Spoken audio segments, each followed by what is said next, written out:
Manila, Philippines. Panicked families run for their lives. Their high-rise apartment building is beginning to tilt. An urgent evacuation is underway when suddenly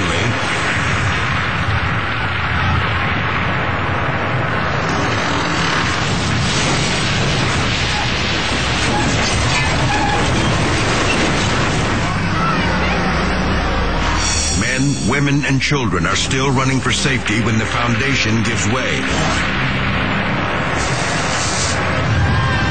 The building rips through power lines, threatening to ignite the entire neighborhood.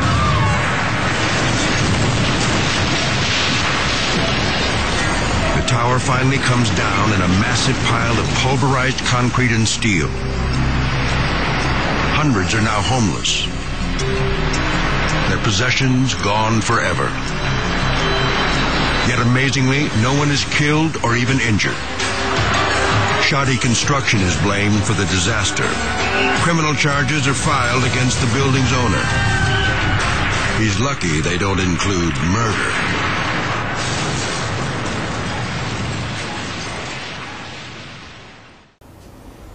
Muito bem, desde o jardim da infância até minha pós-graduação na COP, na Ilha do Fundão do Rio de Janeiro, eu estudei em escolas públicas.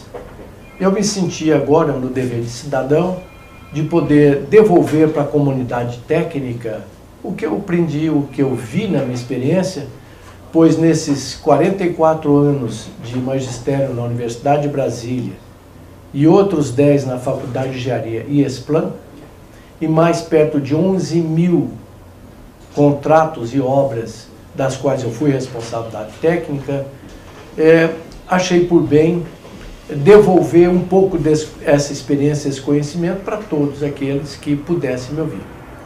De uma forma surpreendente, eu verifiquei que o número de acessos e interesses e perguntas e e-mails foi muito maior do que eu realmente esperava. Por isso, vamos reiniciar toda a contagem de acessos agora, porque eu quero então já começar a explicar algumas coisas que me perguntaram e responder alguns quesitos.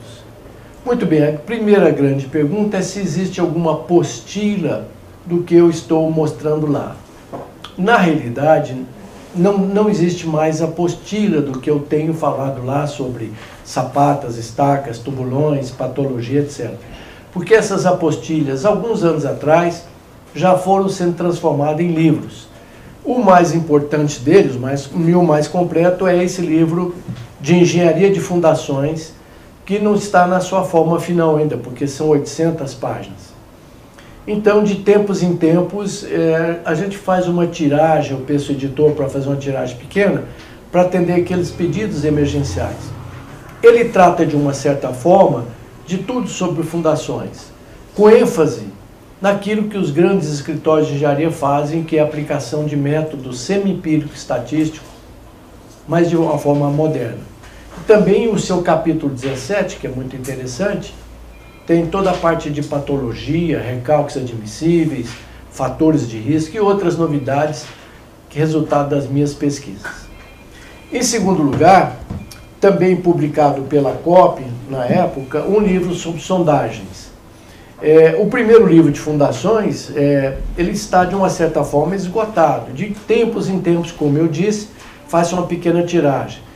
Se alguém, ainda assim, se interessar e fazer parte da nossa lista de pedidos, por gentileza, basta mandar um e-mail para infrasoloengenharia@gmail.com. Ao final eu repito novamente. O segundo livro é Sondagens, que foi na realidade o primeiro livro de sondagem publicado no Brasil, que foi publicado a primeira versão em 1972 na COP.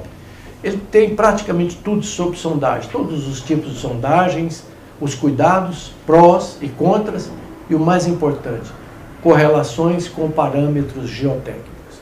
Se alguém se interessar por esse livro, não está disponível ainda, mas poderá entrar na lista da próxima tiragem. Basta mandar um e-mail para infrasoloengenharia@gmail.com.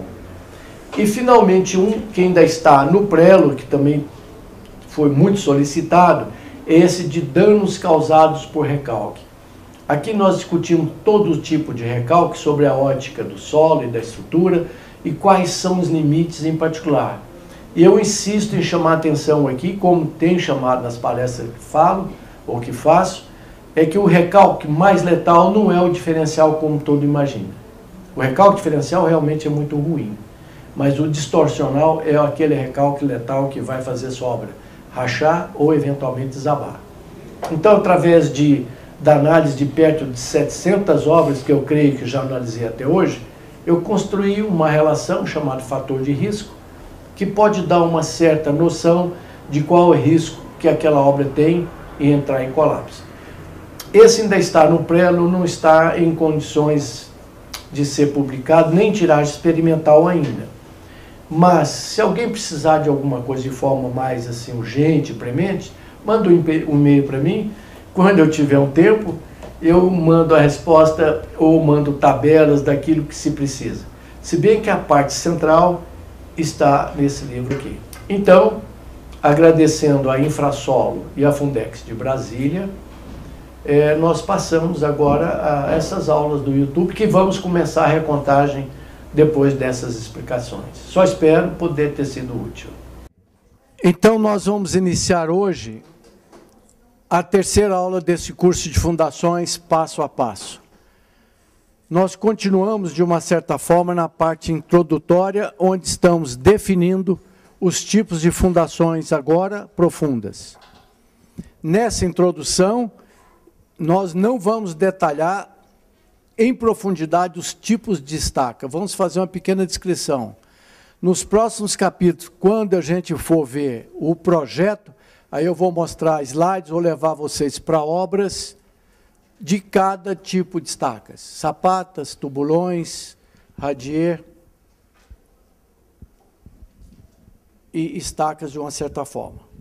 Muito bem, continuando então, classificar as estacas das nossas obras. Nós já falamos e definimos o que é uma estaca ou o que é uma fundação profunda. Fundação profunda é aquela na qual, só revisando o que já foi falado, a sua profundidade, ZF da fundação, é maior ou igual a 4 vezes a menor dimensão. Ora, as sapatas são definidas como sendo aquela cuja profundidade é menor ou igual a 1,5 vezes a sua profundidade. Ou seja, 1,5 vezes a menor dimensão, desculpa, ou diâmetro. Entre 1,5 vezes e 4, ainda é uma situação polêmica dentro da engenharia de fundações. Engenharia de fundações, mecânica de solos, é uma ciência relativamente nova. Ela cresceu sob pressão das grandes obras, lá por 1920, por aí, que os prédios começaram a subir muito, as barragens ficaram muito grandes. Então, os métodos muito empíricos da época levavam a desastres homéricos. Por isso foi preciso estudar. Mas algumas coisas, ou bastante coisa, ainda tem que ser feita. E por isso, a área de geotecnia é apaixonante, porque tem tudo para pesquisar e tudo para fazer. Então, existe esse pequeno intervalo aqui, entre 1,5 vezes e 4 vezes, que é ainda uma questão polêmica. Muito bem, além disso, além da profundidade ser maior do que 4 vezes a sua menor dimensão, ela tem uma outra característica. Qual é? Alguém se lembra? Ela é capaz de quê? Transferir carga por atrito lateral, o que a sapata não. Alguém se lembra por que as fundações superficiais não são capazes de transferir carga por atrito lateral? Ou seja, se eu tiver 100 toneladas todas vêm para a base, nada no fuste. Então, a resistência total de uma fundação, a resistência total do solo, que é igual à carga do pilar, é igual somente à parcela de ponta. Parcela lateral não existe. Alguém se lembra por quê?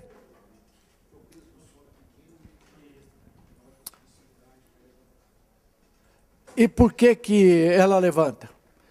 Ele está me dizendo que a sobrecarga é pequena, sobrecarga é o peso próprio do solo, que é o sigma zero, que é o gama H. É relativamente pequeno, então a superfície de altura passa longe do fuste e é capaz, então, de levantar essa sobrecarga. Mas por que mesmo que ela não transfere carga por atrito lateral?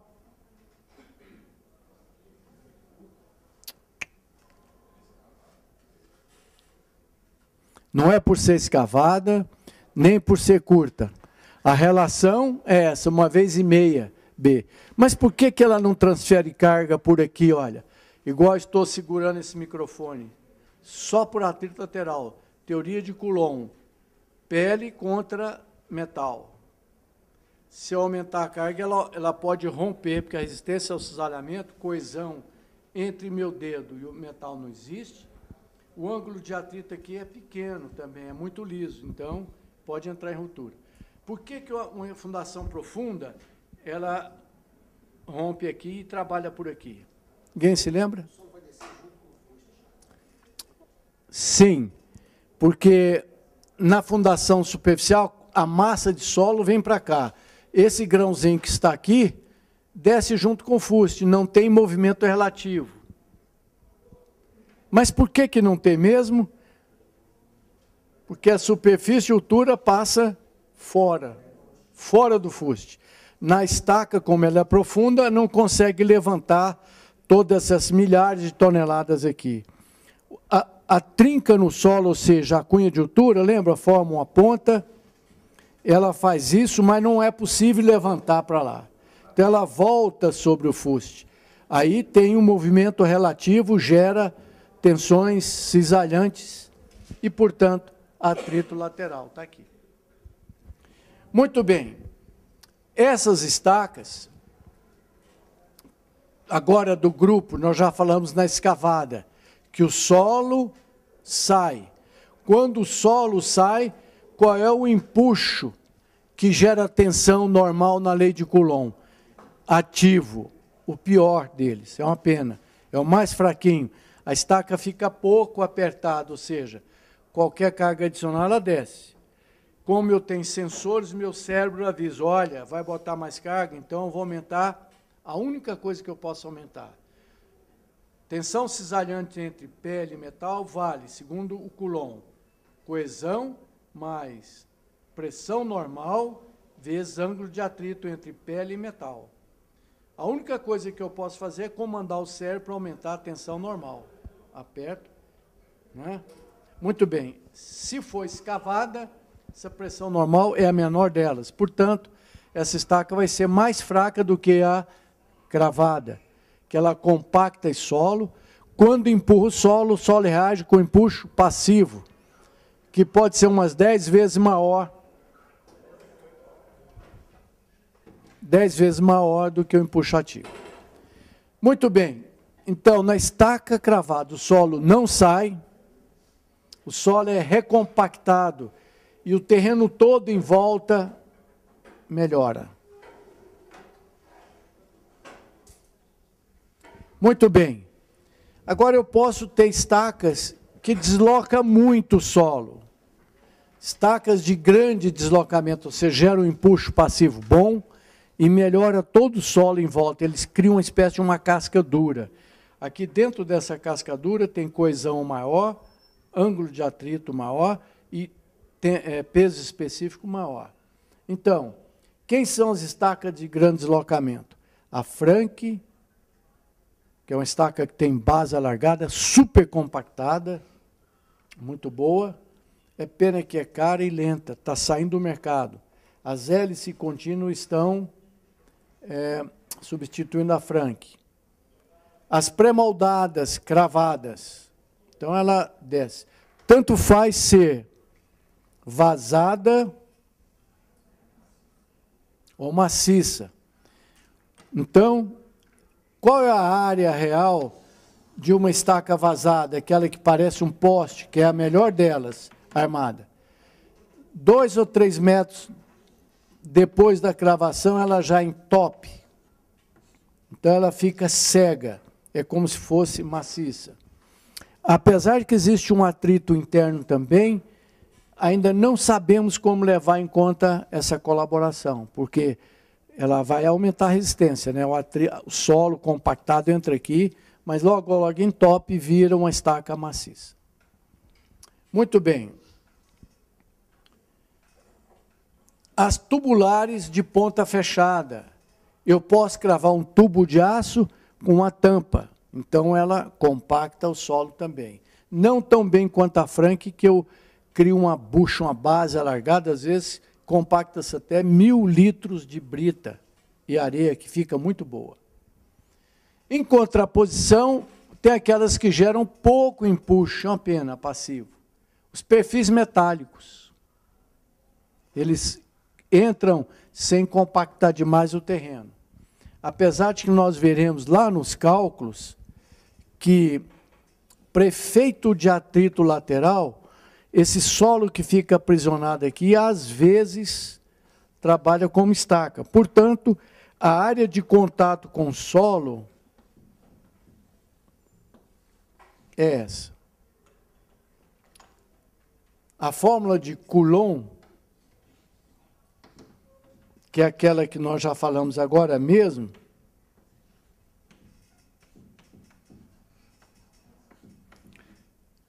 tem unidade e é uma pressão, é uma tensão. Coesão é uma tensão, não é força. Quilo por centímetro quadrado, ou quilonewton, ou kPa. Tensão é quilo por centímetro quadrado. Ângulo de atrito é dimensional. Então, tensão, tensão, tensão. A área de contato é muito importante, porque eu quero é a força, a resistência do solo, que é igual à área de contato vezes isso daqui. Por isso a gente tem que tomar cuidado para ver o que é a área de contato, por atrito ou por ponta. Agora, por ponta, o perfil metálico, ele compacta menos o terreno. Estacas tipo prancha, não sei se vocês viram, a gente já pode alugar uma estaca metálica para fazer uma escavação. Parece uma telha Eternite, dessas telhas grandes. A gente crava ela, inclusive ela tem um encaixe macho e fêmea. Eu vou fazendo uma cortina para fazer, por exemplo, um subsolo dentro da água, bombeio, estacas de ponte. Eu faço uma ensecadeira de estacas, que ela é bem fechadinha, vaza pouco, cravo no fundo do mar, bombeio a água e trabalho dentro dela. Depois que acaba a obra, eu tiro, porque inclusive eu posso alugar essa, eu não preciso comprar isso, eu posso alugar, ele é cravado. Mas é de pouco deslocamento. As desculpa, tem um erro aqui. As microestacas são ótimas, está aqui no grupo de grande deslocamento. Para quem não sabe ainda, microestaca é uma estaquinha fina, às vezes 10 centímetros de diâmetro, que eu coloco por rotação, mas usada para reforçar fundações. Eu estou reforçando uma obra agora, se o proprietário, por ser um reforço, permitir, eu levo vocês para ver, porque eu estou fazendo com microestaca. Microestaca eu posso colocar uma coroa de diamante na ponta, eu corto rocha, corto concreto, corto tudo, vou lá no terreno firme. E ele sofre uma injeção de altíssima pressão, 20 ou 30 quilos por centímetro quadrado, ele cria, então, bolhas ou bolsas de concreto. Só para você ter uma ideia, você tem um automóvel? Qual é a pressão do pneu no chão? 30 libras, que corresponde a mais ou menos 1,4 quilos por centímetro quadrado. Ou seja, 14 toneladas por metro quadrado. Imagina, então, o que é uma pressão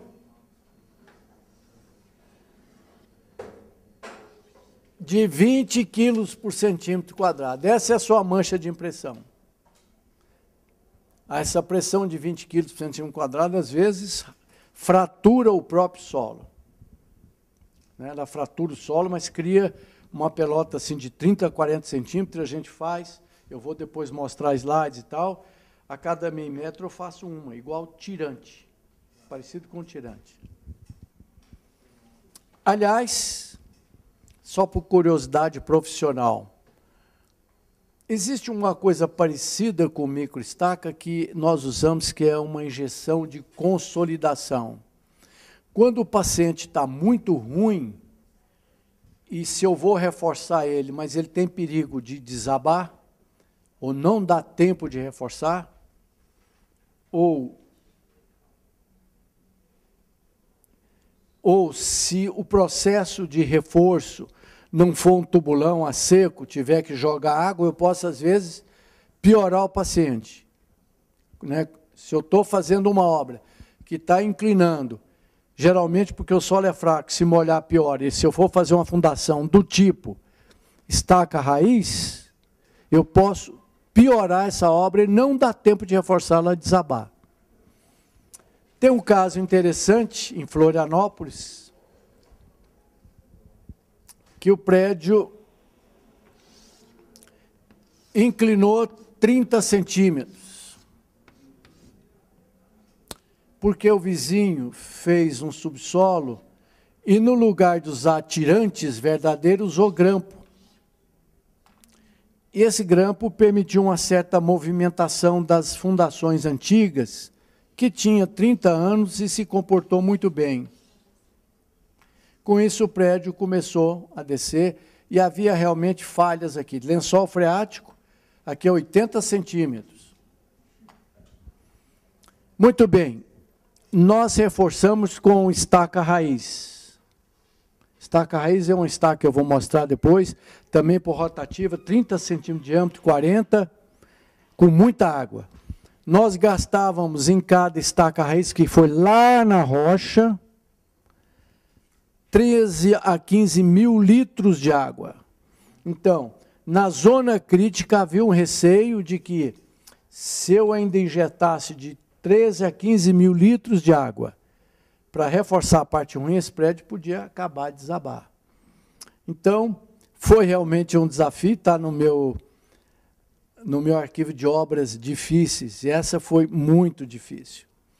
Contra, às vezes, até sofri pressão do proprietário, do engenheiro consultor e dos engenheiros proprietários. Falei, olha, eu vou fazer uma injeção de fraturação, eu vou fraturar o terreno em alta pressão. Muito bem. Isso significa dizer, antes de tirar o pâncreas do paciente, eu vou dar um super antibiótico nele. Muito pesado, de medo dele morrer na operação. Mas o antibiótico era tão violento que ele podia morrer também lá.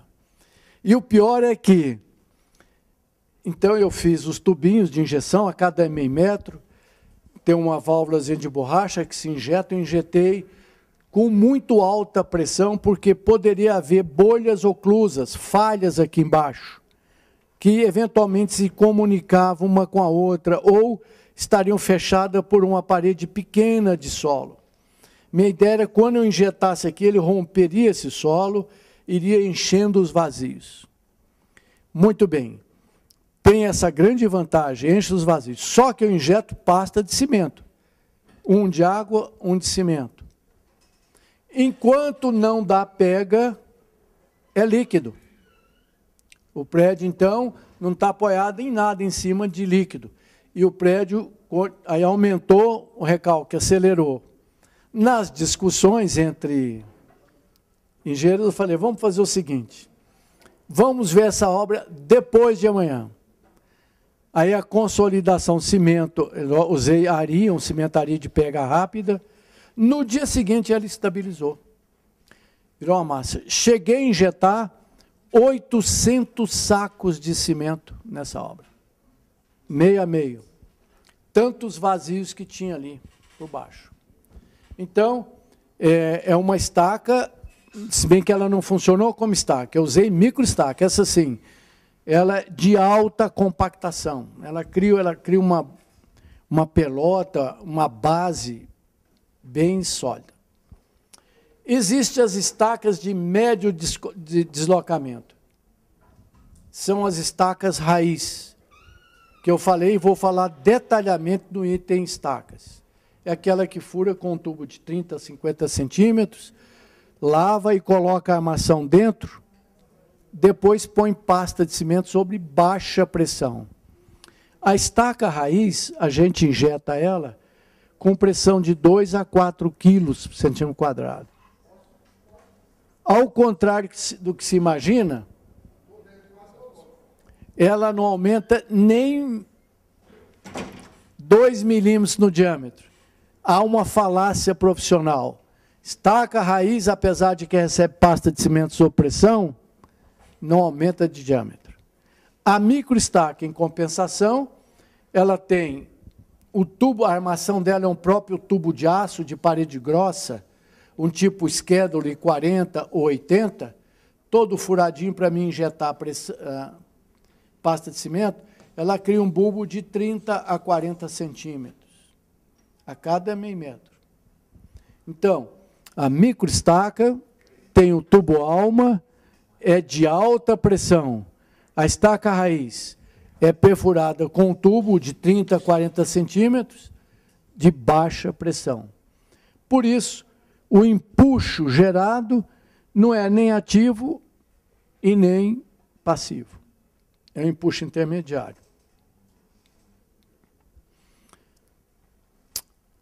Quem é de vocês que sabe qual é o outro tipo de fundação que nem comprime o solo e nem afrouxa? Muito em moda. Hélice contínua. Por quê? Por que a hélice contínua pode ser considerada até de baixo, mas é médio deslocamento? Não se sabe muito bem ainda.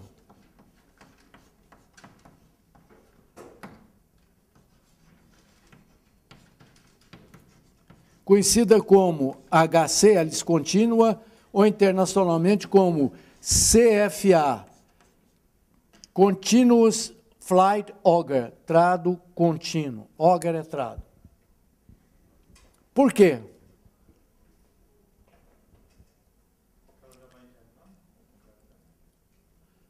Muito bem, mas a raiz também injeta, a micro também injeta. Qual é a diferença delas? Ela é cravada? Não.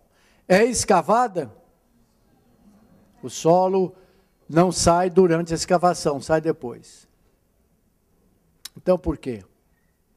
Porque à medida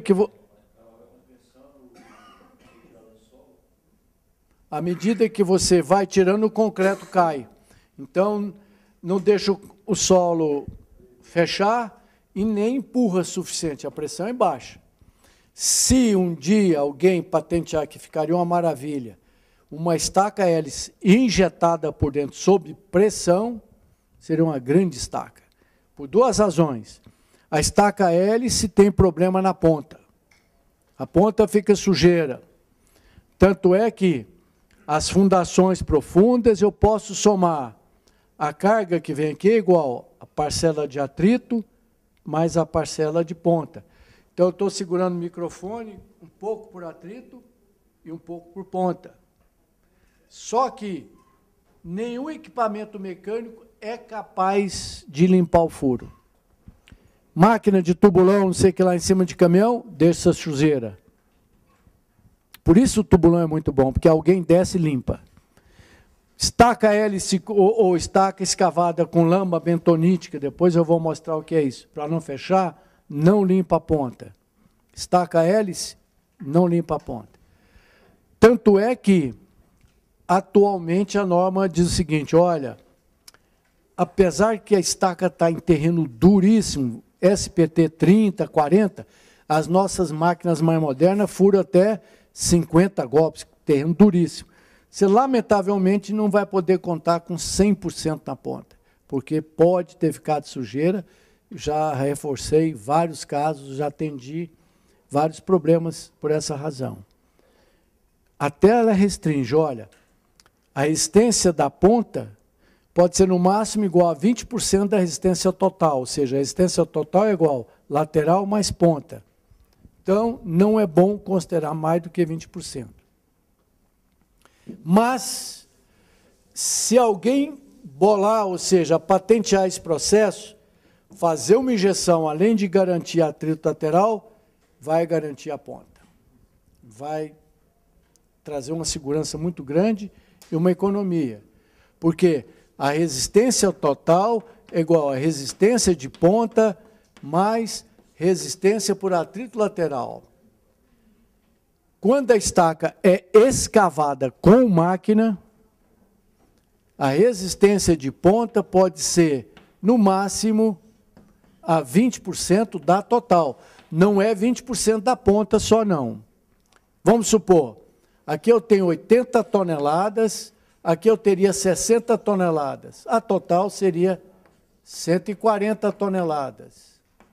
Ora, se de medo ou desconhecimento eu usar só 20% dessa resistência, o que eu poderia usar aqui seria 0,2 de 140, que vão dar 70 toneladas.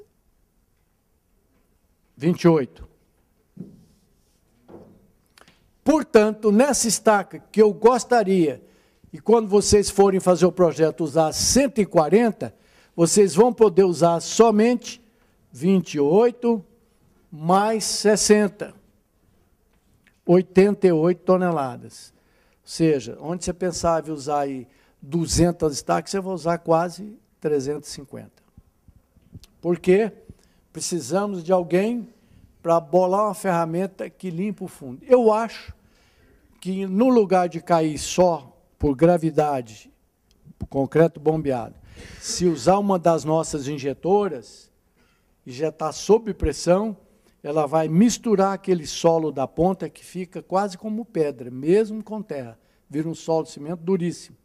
E vai aumentar a pressão lateral. Porque um dos problemas da estaca hélice, nós vamos falar daqui um pouco, é esse problema da sujeira na ponta. Segundo, estrangulamento. Né? Se a hélice subir muito rápido ou não subir, o solo sobe e ela entra lama, secciona. E o terceiro fato, todo mundo sabe, qual acho que eu já falei, qual é mesmo, qual é o problema da hélice?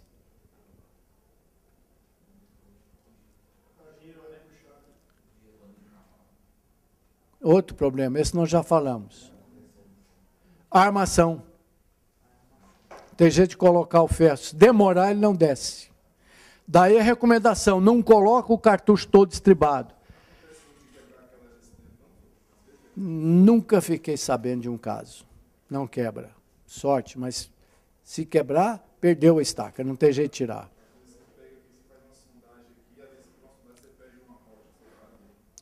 Mas a hélice não fura a rocha. Se pegar um bloco de rocha solto.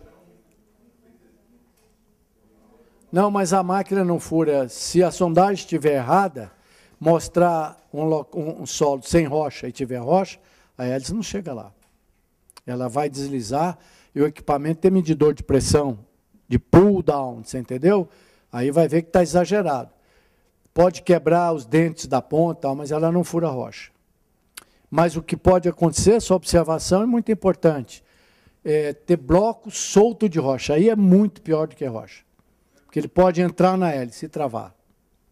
Rocha fraturada é uma zebra. Entendeu? Tá bom. Então, a gente tem as raízes e de hélice, hélice contínua. Olhando só para esse aspecto aí, cravada e escavada, qual é a melhor estaca? Cravada, porque gera um empuxo passivo. Agora eu tenho também outra classificação para as estacas, porque influencia na capacidade de carga, na resistência, no custo do projeto.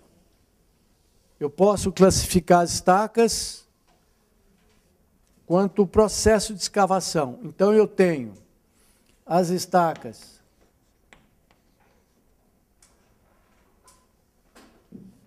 moldadas em loco.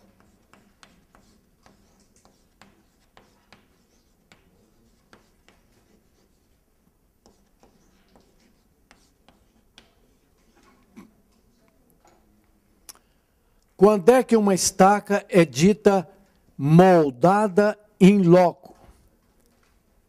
Alguém quer sugerir uma definição assim, bem mnemônica, bem prática, profissional? Quando é que uma estaca ou uma fundação pode ser dita moldada em loco?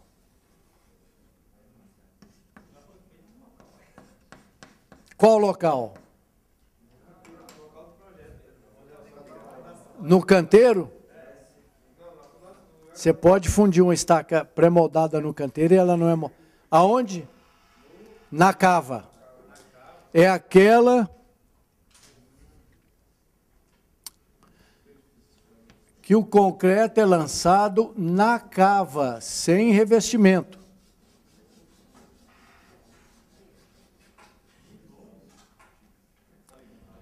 Então, o concreto é lançado na cava. Isso garante que o concreto fique permanente em contato com o solo. Todas as nuances geométricas do solo, às vezes está fazendo uma estaca Strauss ou hélice, de repente desce aí 3, 4 metros cúbicos de concreto. Houve um solapamento, então ele enche aquilo. E olha, a resistência lateral, força, a resistência lateral, que é tonelada é igual a tensão, quilo por centímetro quadrado, vezes a área lateral. Se eu perder área, eu perco a resistência.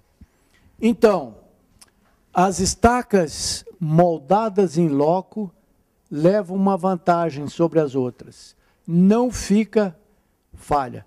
Há um perfeito contato íntimo entre concreto e solo.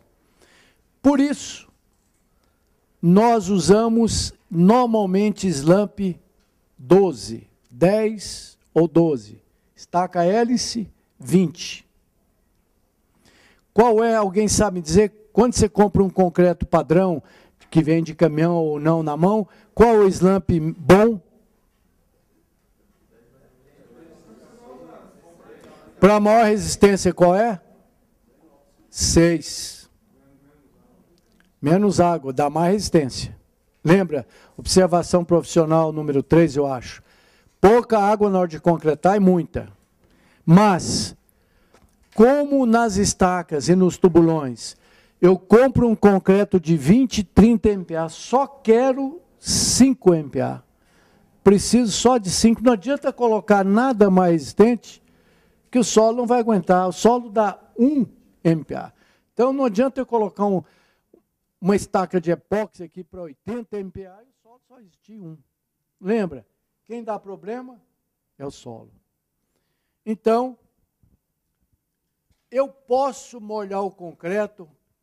Cuidado, senhores fiscais. Um dia vocês serão, se já não são.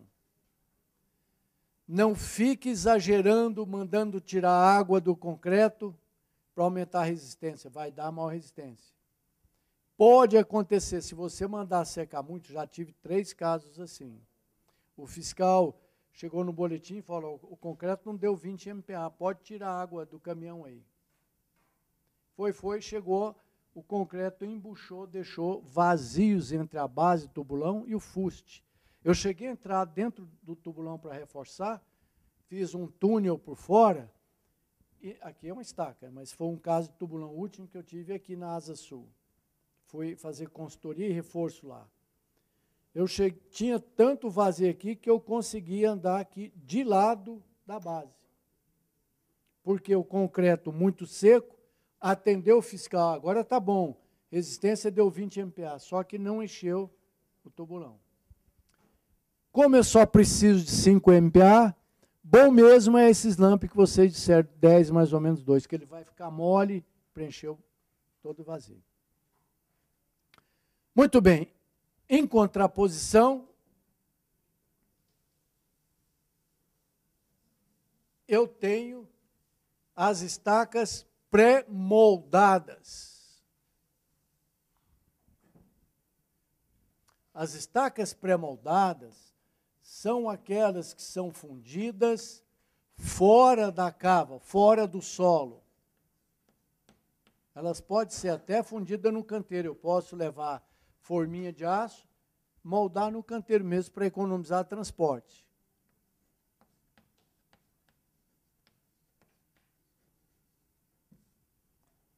Está ali a pré-moldada. Muito bem. Prós. Concreto de alta qualidade, que é fundida lá com autoclave, vapor e tal. Lembram-se, quem dá problema é o fraco, é o solo. Então, não adianta ter um concreto de 30 MPa e o solo suportar meio, 1 MPa.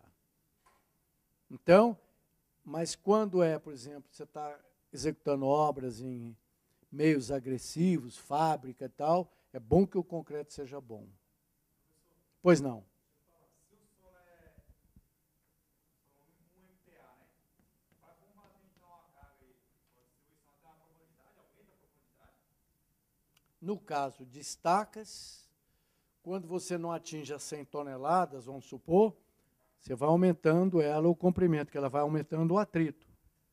1 tonelada, 2 toneladas, 3 toneladas, 4, 5, até chegar na 100. Tubulão. Tubulão a gente escolhe a profundidade, SPT 2030. Precisou de mais carga, eu aumento a área da base. A área da base vezes pressão dá força. Entendeu? Muito bem. Então, a pré-moldada tem essa vantagem, concreto muito bom, mas ela tem duas desvantagens. Em certos tipos de solo, a estaca, quando passa, ela dá um chega para lá, ela abre alas.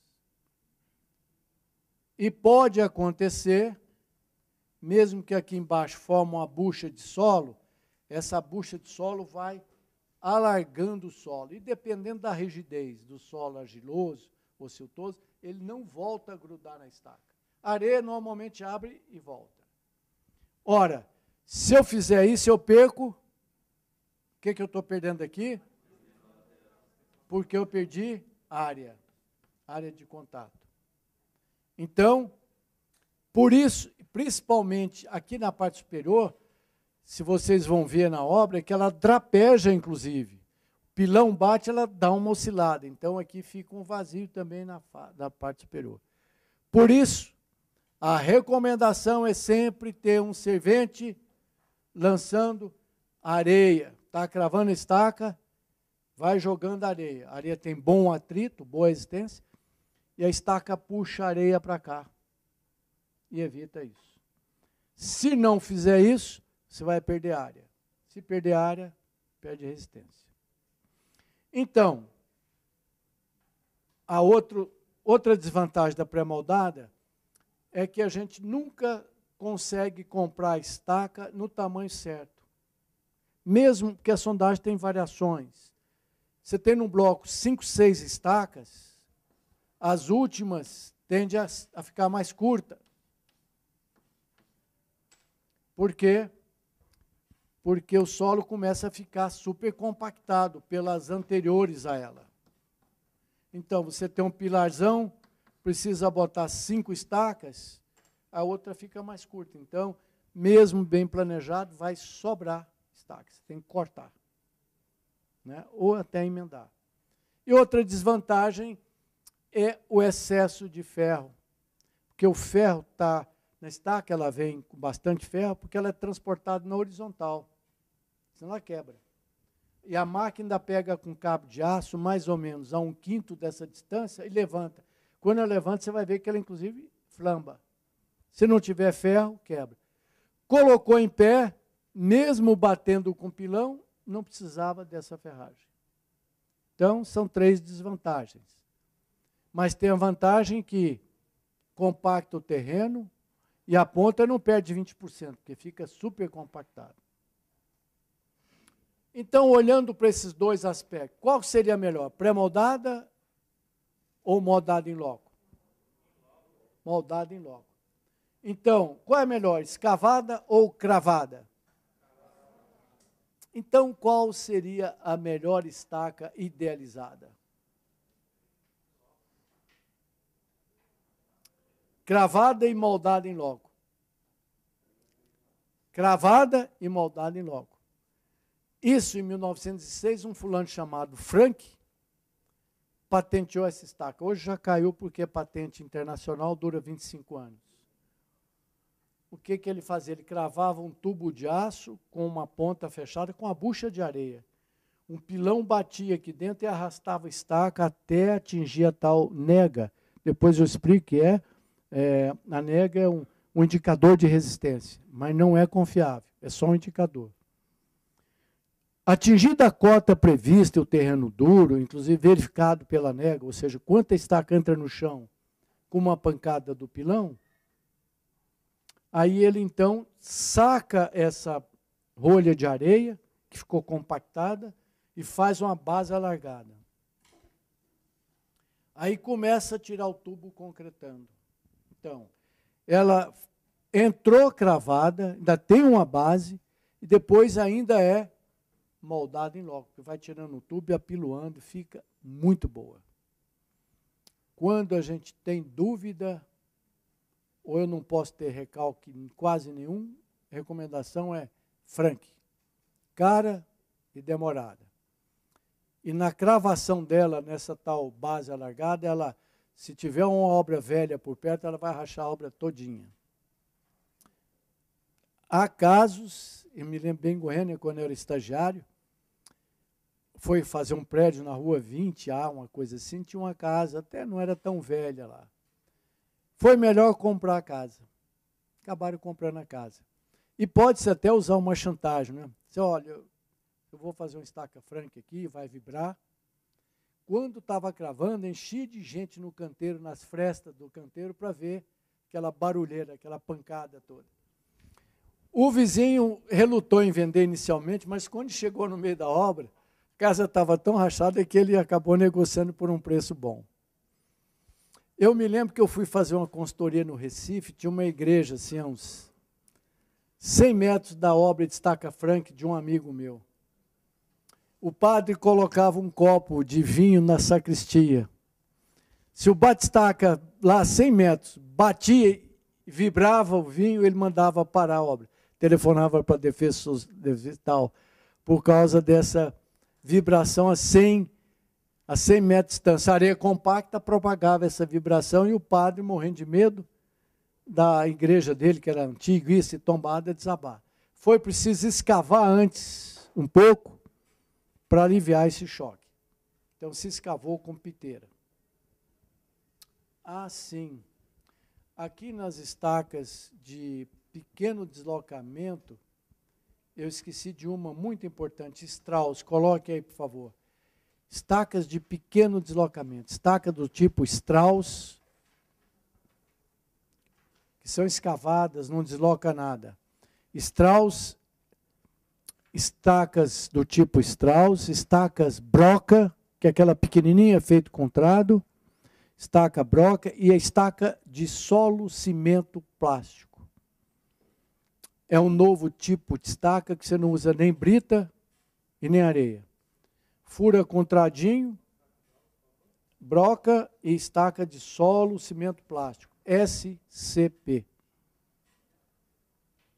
Vou mostrar slides e tal, porque está muito na hora certa. Com essas milhões de casas da tia Dilma, melhor é fazer estaquinha barata de solo e cimento, sem brita, sem areia. Fez o furinho, tira o solo, esse mesmo solo mistura com água e cimento. Normalmente, na razão, um caixotinho de terra e 6, um caixotinho de cimento e 6 de solo, mistura igual massa de rebocar e enche sem compactar, sem vibrar, e daí 6 toneladas. Ótimo para essas casinhas que estão rachando. Lembra-se que o solo brasileiro é colapsível em geral, e solo vermelho. Choveu, então, o projeto padrão em Radier, precisa tomar muito cuidado. Está dando muito problema.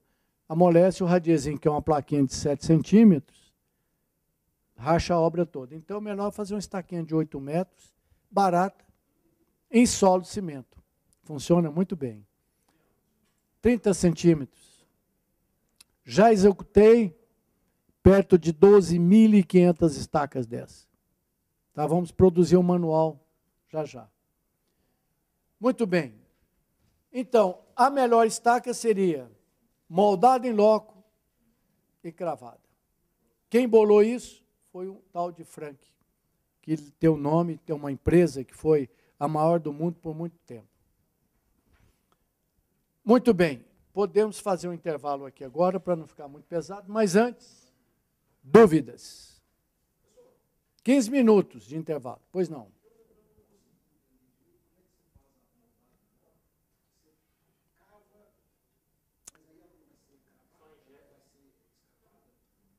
Não, a moldada em loco, eu escavo. Com eles, tipo tubulão em cima de caminhão, tiro a terra. Strauss é um tubo e uma piteira, tira a terra. Trado manual, que é estaca broca ou mini tubulões, ou história de solo de cimento, tira a terra. É escavada. A escavada, normalmente, é moldada em loco. Eu posso escavar e colocar uma pré-moldada dentro, é quando vibra muito. Ou tem uma camada de solo duro e eu preciso implantar embaixo, porque tem uma mola embaixo. Aí eu escavo o duro, com piteiradas, com trépano, faço um furo, porque senão a estaca quebra, cravada. Aí ela desce lá para baixo. Pois não. Outra pergunta.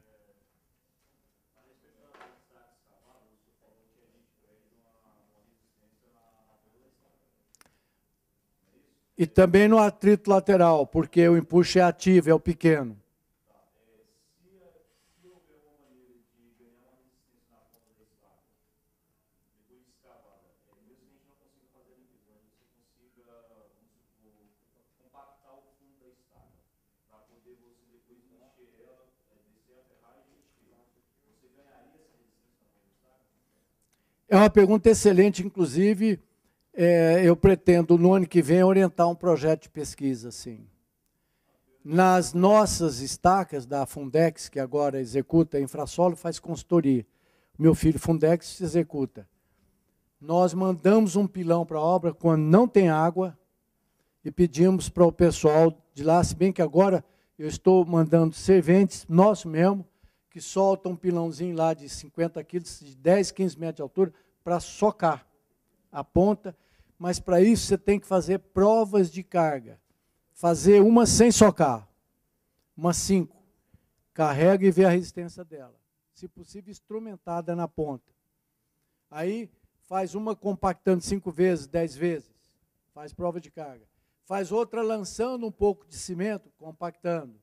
Faz outra lançando um pouquinho de brita, compactando, para ver se eu chego a 100% da resistência de cálculo da ponta.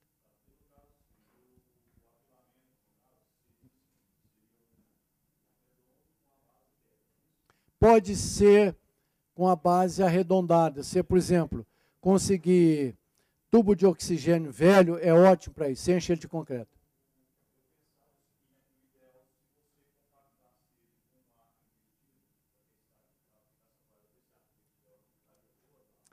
Interessante, pesquisas realizadas mostraram que a ponta não ajuda nada, o arco invertido não ajuda nada, nem a chata e nem a redonda. Porque logo abaixo o bulbo de pressões uniformiza isso, entendeu? Então, intuitivamente parece que esse arco invertido ele força mais, né? Ele dirige a compactação. Realmente, ela deve ficar um pouco mais ovalizada para baixo do solo duro. Mas não. Muito bem.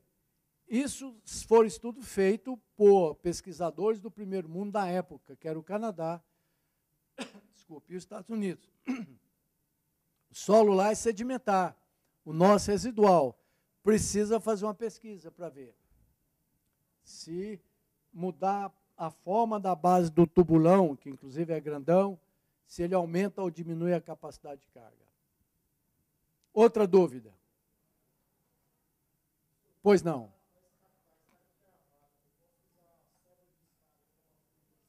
Pode. Pode usar a ponta da estaca, ou estaca, desde que ela não esteja muito fraturada, porque às vezes ela sofreu muito. Então você faz uma emenda e pode descer ela lá na ponta.